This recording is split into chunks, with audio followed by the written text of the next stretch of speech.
Why is your son's name on the invitation? This is our family event. My fiancé ripped my son's place card. He whispered, "It's okay, Daddy." I patted his shoulder, smiled at her. "You're right. January 1st. I canceled the $2,800 per month contribution I'd been making to her household for 18 months. And then why is your son's name on the invitation? This is our family event." Lorraine's voice cracked across the dining room so sharply that even the caterer at the far wall stopped pretending not to listen. My son froze beside me. Eli was only 8, but he had already learned the kind of stillness children develop when they realize an adult's anger might turn and land on them. He was dressed in the navy blazer we bought 2 weeks earlier. The one he'd insisted made him look like a tiny lawyer. In his hand was the little cream-colored place card with his name written in looping gold script. Elijah Brooks. He had been smiling when he found it. Now he wasn't. Lorraine stepped forward in her pale silk dress, beautiful in the polished, expensive way people spent years constructing. Her smile was thin enough to cut paper. "I asked a very simple question, Leonard," she said. "Why is your son's name on the invitation list? This dinner is for our family." I looked at her for a second too long, not because I was shocked, but because something inside me had finally gone quiet. No more rationalizing. No more explaining away. No more, "She's stressed. She didn't mean it like that. She just needs time to adjust." Eli's fingers tightened around the card. I crouched to his level. "Hey, buddy." He looked at me, eyes too calm for a child. Before I could say anything, Lorraine reached out, snatched the place card from his hand, and tore it cleanly down the middle. The sound was soft. That was the worst part. Not dramatic, not loud, just a neat, deliberate rip, like she was correcting a clerical error. Eli flinched. Then he looked at the pieces in her hand, looked back at me, and whispered, "It's okay, Daddy." It was not okay. It was not remotely okay. But he smiled anyway, the brave little smile children use when they're trying to protect the parent who failed to protect them first. I patted his shoulder. Then I stood and smiled at her. "You're right," I said. Lorraine blinked, thrown off by how easy that came out. "I know I'm right." I held her gaze just long enough to let her settle into that certainty. Then I turned to Eli. "Come on, champ. Let's go get ice cream." He hesitated. "Now?" "Now." Behind me, Lorraine laughed once, sharp and dismissive. "Leonard, don't be ridiculous. We are in the middle of final preparations." I picked up my son's coat from the chair. "No," I said. "We're in the middle of something else." She didn't understand then. Neither did her mother, who stood near the floral arrangements, pretending shock while enjoying every second of it. Neither did her older brother Marcus, who looked up from his phone just long enough to smirk. To them, this was another moment where Leonard would absorb the insult, smooth it over, fund the damage, and keep the machine running. That had been my role in her family for 18 months. I was 38, a dermatologist with a private practice I had built from the ground up after fellowship. I worked hard, earned well, and unlike most men Lorraine dated before me, I didn't spend money recklessly. I planned, I saved, I invested. I thought before I moved. Lorraine used to say that was one of the things she loved about me. What she actually loved was what that planning made possible for her. After her father's temporary cash flow issue became a permanent black hole, after the mortgage on the family home started slipping behind, after Marcus lost his third job in a year, and her mother's boutique consulting business somehow generated more brunch photos than revenue, I stepped in. At first, it was framed as a bridge, a few months, a rough patch, a man proving he was committed. Then, it became a standing arrangement no one ever discussed openly, but everyone depended on. $2,800 a month, every month. For 18 months. Utilities, groceries, property tax gaps, insurance shortfalls, Marcus's car note once, her mother's medical wellness treatments. The kind of support that started as generosity and hardened into entitlement. I told myself it was temporary. I told myself blending families took patience. I told myself Lorraine would eventually draw boundaries with them. Instead, she drew them around my son. That night, I took Eli for mint chocolate chip in a little shop 20 minutes away. where no one knew us. He sat across from me in the booth, legs too short for the floor, carefully scooping melted ice cream like it was his job. Daddy? Yeah. Did I do something wrong? It hit harder than anything Lorraine had ever said to me. No. My voice came out rough. No, buddy. You didn't do anything wrong. Not one thing. He nodded like he wanted to believe me, but didn't entirely. She doesn't like me very much. I stared at him. Children see everything. They just don't always have the language for it. I reached across the table. You know what my job is? He gave me a small shrug. Skin doctor stuff? Despite everything, I smiled. Yes, skin doctor stuff. But my real job? He waited. To keep you safe. His eyes searched my face. Did you forget? He asked. There are moments when a child asks a question so honest it feels like judgment. And maybe it should. I swallowed. For a little while, I admitted. But I'm done forgetting. He studied me, then slowly slid his small hand into mine across the sticky table. Okay, he said. That was December 14th on January 1st. At 8:02 in the morning, I canceled the $2,800 monthly transfer I had been making to Lorraine's household. At 8:11, I removed my card from the utilities portal. At 8:19, I sent one message. Starting today, I will no longer be contributing financially to your household. Please direct all future expenses accordingly. I sent it to Lorraine, her mother Denise, and Marcus in the same thread. Then I put my phone face down and made pancakes with my son. And then she called. Not once. 14 times. By 9:05 a.m., the messages started coming in so fast, my phone looked like it was vibrating out of guilt. Lorraine, what is this? Lorraine, Leonard, answer me. Lorraine, if this is about that stupid dinner scene, you are being completely irrational. Denise, sweetheart, I'm sure there's been a misunderstanding. Marcus, bro, don't play games with bills when people live here. Lorraine, my mother's medication is tied to that account. It wasn't. I knew exactly what every dollar had been covering. I had known for months that half the emergencies presented to me were inflated, deferred, or entirely invented. I had seen enough duplicate invoices and vague cash requests to notice patterns. The dermatologist in me paid attention to details. The father in me had simply been too tired to act on them. Until Eli's torn place card. I did not answer immediately. I helped my son build a Lego set in the living room. I cleaned the kitchen. I made coffee. At 10:17, the knocking started. Not polite knocking. Denise had the kind of knock that assumed property lines were emotional suggestions. I opened the door to find all three of them on my porch. Lorraine in sunglasses, though it was overcast. Denise in a camel coat she definitely hadn't bought with her own income. Marcus in a hoodie, already irritated at being forced awake before noon. This is humiliating, Lorraine said as soon as I opened the door. I leaned against the frame. Then you should probably lower your voice. The neighbors can hear you. Denise put a hand to her chest. Leonard, sweetheart, we are family. Surely this can be handled with more grace. My son was in the hallway behind me, silent.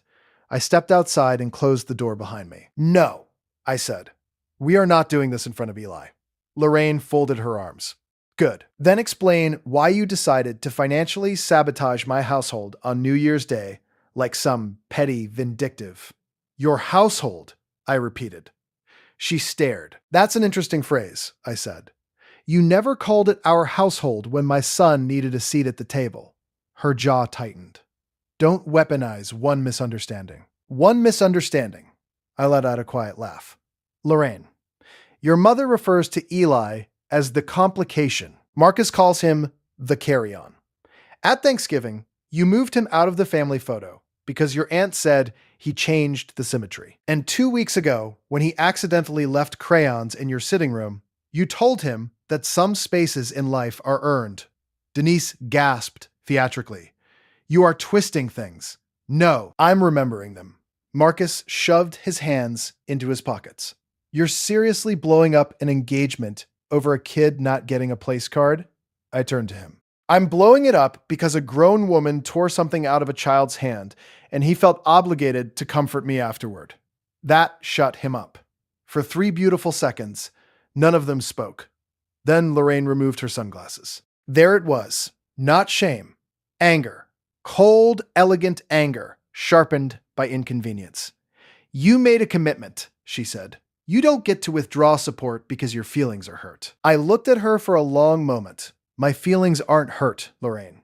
I spoke carefully, almost gently. My judgment corrected itself. Denise tried a different angle instantly. Leonard, dear, everyone knows weddings and family transitions bring tension. Surely you don't mean to abandon people who love you. Love? I said. No one in your house has loved me. You've managed me, used me, pacified me when the transfer cleared. Praised my generosity when your lights stayed on. You were perfectly content to let me play provider as long as my son stayed invisible. Lorraine's face changed for the first time. Not enough to become remorse, but enough to become uncertain. She had never heard me speak to her this way. That was my fault too, because I had trained her. Every time I absorbed an insult. Every time I paid without question. Every time I let her rewrite cruelty as sophistication. I need you to listen carefully, I said. The money is over. The engagement is over. And if any of you show up at my practice, involve my son, or try to pressure me through colleagues or mutual friends, I will respond accordingly. Marcus scoffed. What does that mean? It means, I said, that unlike you, I keep records. Lorraine's eyes narrowed. Now she was listening. Good. Because the truth was, that canceled payment wasn't the only thing I had done on January 1st. The week after the dinner incident, while Lorraine still believed silence meant surrender, I reviewed everything. Bank transfers, shared expense threads, emails, messages, receipts from the home account she kept asking me to refill. I traced payment after payment that had been labeled utilities, upkeep, essential repairs, and family support. A shocking amount of it had nothing to do with essential anything. Spa memberships billed through a wellness clinic.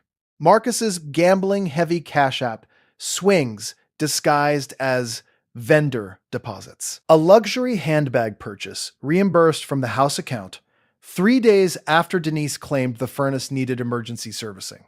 A weekend resort booking the same month. Lorraine told me her family was barely surviving. I didn't even need to be vindictive. I just needed to stop being convenient. Lorraine took a step closer. Are you threatening my family? No, I said. I'm declining to continue financing it. Her voice dropped. You can't do this to me. The sentence almost made me laugh. Not to us, to me. There she was, finally honest. I kept my face calm. Watch me. She stared like she had never actually seen me before. Maybe she hadn't. Because the Leonard she knew was careful, accommodating, patient to a fault. A man who could perform excisions with steady hands and then go home and let his boundaries be cut apart by people who mistook restraint for weakness. She had never met the version of me who had nothing left to negotiate. Denise's tone sharpened. You owe us warning. I gave you 18 months. We rearranged our lives around your contribution. That sounds like an expensive mistake, Marcus muttered. Unbelievable. No, I said. Very believable. You just thought there would never be consequences. I turned and opened the door. Lorraine's voice stopped me. If you walk away from this, Leonard, don't expect there to be anything left to come back to. I looked over my shoulder. I'm counting on that. Then I went inside. Eli was sitting on the stairs, pretending he hadn't heard. I sat beside him. Are they mad? He asked quietly. Yes. Because of me?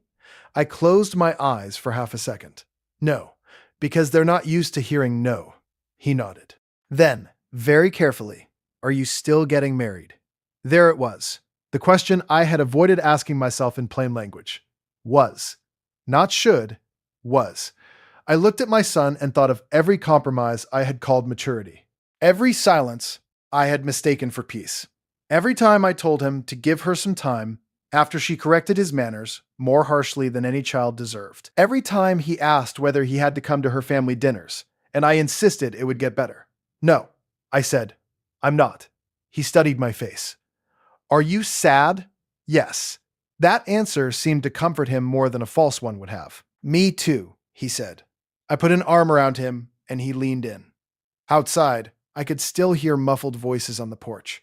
Denise hissing. Marcus swearing. Lorraine saying my name in that icy, disbelieving tone of someone who had confused access with ownership. By evening, the wider campaign began. Texts from mutual friends, calls from people who didn't want to get involved, but somehow already were. A voicemail from Lorraine's aunt telling me a real man doesn't punish women financially. I listened to that one twice. Not because it hurt, because it fascinated me how quickly people described the end of voluntary support as abuse, when they had built entire lifestyles on someone else's check clearing. I did not answer most of them, but I did answer one. My older sister Hannah called just after 7. I told her everything, not the edited version, not the polite version. Everything. When I finished, there was a long pause. Then she said very softly, "Leonard, I've been waiting for you to leave her since the second Thanksgiving." I leaned back in my chair. That obvious? To everyone but you. That stung, because it was true. She looked at Eli like he was furniture somebody else forgot to pick up, Hannah said. I didn't push because I know how defensive you get when you love someone. But I need you to hear this now. Ending this is not you failing, it's you finally protecting your child. I sat in silence. Sometimes the truth doesn't need volume, just accuracy.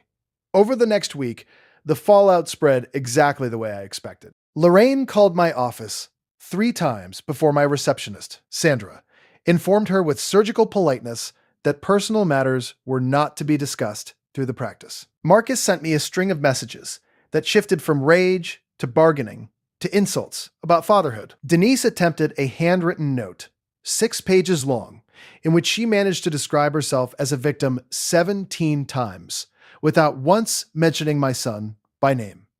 The most telling part? Not one of them apologized to Eli. Not one. Lorraine did eventually send a message that came closest. I regret that his feelings were hurt. But you know this is more complicated than one moment. We were building a future, Leonard. Adults sometimes have to make hard distinctions. Hard distinctions. I stared at the screen until I laughed.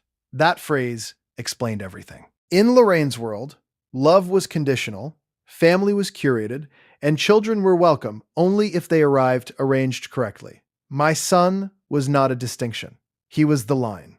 So I answered, "You're right. We are making a hard distinction. My son is family. Anyone who disagrees is not." Then I blocked her. But life, unlike dramatic people, rarely ends at the block button. There were rings to return, a venue deposit to divide, a condo lease issue to untangle because we had been discussing moving in after the wedding, practical wreckage, administrative heartbreak. Those weeks were strangely clarifying. I moved through my days with the unnerving calm that comes after a long fever breaks. At the clinic, I worked. At home, I watched Eli more closely. He became clingier for a while, though he tried to hide it. More questions at bedtime, more lingering in doorways, more checking my face when my phone buzzed, as though he expected bad news to leap out and reorder his world again. One night in late January, while I tucked him in, he asked, "Do you think she hated me?" Children go straight to the center. I sat on the edge of his bed. "I think," I said slowly, "she wanted a life that looked a certain way, and anything that didn't fit that picture made her angry." He frowned, like when my puzzle piece is from another box. Exactly like that. He thought for a second, "But that doesn't mean the piece is bad." "No," I said, "it means the picture was wrong." He seemed pleased by that. I kissed his forehead and turned off the lamp. "In the dark," he whispered, "I liked the ice cream better than the party anyway." I laughed, and for the first time in weeks, it felt natural. By February, the financial consequences were landing on Lorraine's family hard. I didn't need updates. They came on their own. A contractor I knew mentioned Denise had postponed a roofing repair again. A banker friend quietly told me Marcus had tried for a personal loan and been denied. One mutual acquaintance, with the shameless cheer of someone delivering gossip disguised as concern, reported that Lorraine had moved back into the main house after giving up the apartment she'd insisted she maintained for flexibility. Then came the twist I should have seen sooner. Lorraine got engaged before me because of romance. She stayed with me because of structure. Losing that structure meant she needed a replacement story fast. In March, I heard through friends that she had been telling people I became emotionally unstable after struggling to integrate my previous life into our future. A graceful little lie. Smooth enough to repeat at dinners. Vague enough to avoid evidence. Ordinarily, I might have ignored it. But I am a physician. Reputation matters. So for the first time, I stopped protecting her publicly. Not theatrically, not vindictively. Precisely. When one colleague, looking uncomfortable, asked whether there was any truth to the difficulties at home, I answered him plainly. My ex-fiancée excluded my son from a family event, destroyed his place card in front of him, and expected me to continue funding her household after that. There were no difficulties integrating my previous life. There were difficulties with her character. That sentence traveled faster than any defense ever could, because it was concise and true. A week later, someone forwarded me a message Lorraine had posted and deleted in a private social circle. It was a long, tearful paragraph about how women are often punished for having standards in blended families. Standards. Again, the honesty under the euphemism. I didn't respond, but Hannah did, apparently. I never saw exactly what my sister wrote, only the aftermath. A furious voicemail from Denise, calling Hannah an unladylike brute, which told me enough. Spring came slowly that year. With it came the first signs that Eli was settling again. He laughed more, stopped asking whether he had done something wrong, started inviting friends over, without first checking whether someone would mind. That one nearly broke me. One Saturday, while we were in the park, he raced ahead to the swings and shouted, "Watch this, Daddy!" Simple moment. Normal moment. The kind you don't realize has become sacred until you nearly lose the version of yourself capable of receiving it. I watched him pump his legs into the air, face turned toward the sun, and felt something open in me that had been clenched for months. Relief, yes, but also shame. Not the useless kind, the useful kind. The kind that says, never again. In June, I received the final practical closure. A small package arrived from Lorraine. Inside was the engagement ring box. No note, just the ring.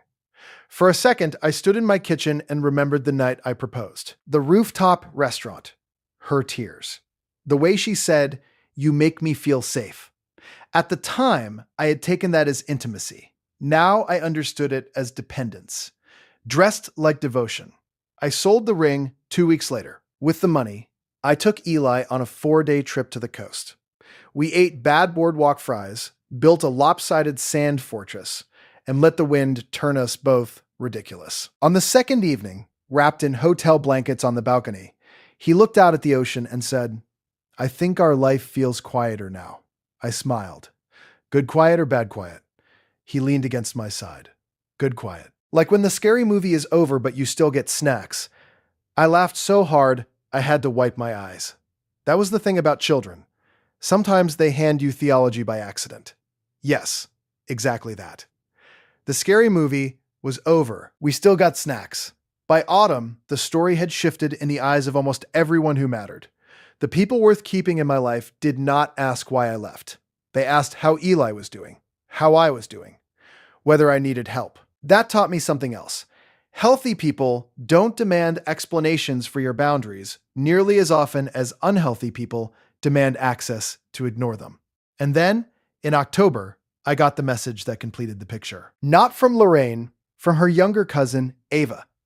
Ava had always been quiet at family gatherings, hovering at the edges with the alert expression of someone who had grown up around manipulation and learned invisibility as a survival skill. I'd spoken to her kindly a handful of times, mostly because she was one of the few people who had ever gone out of her way to make Eli feel included.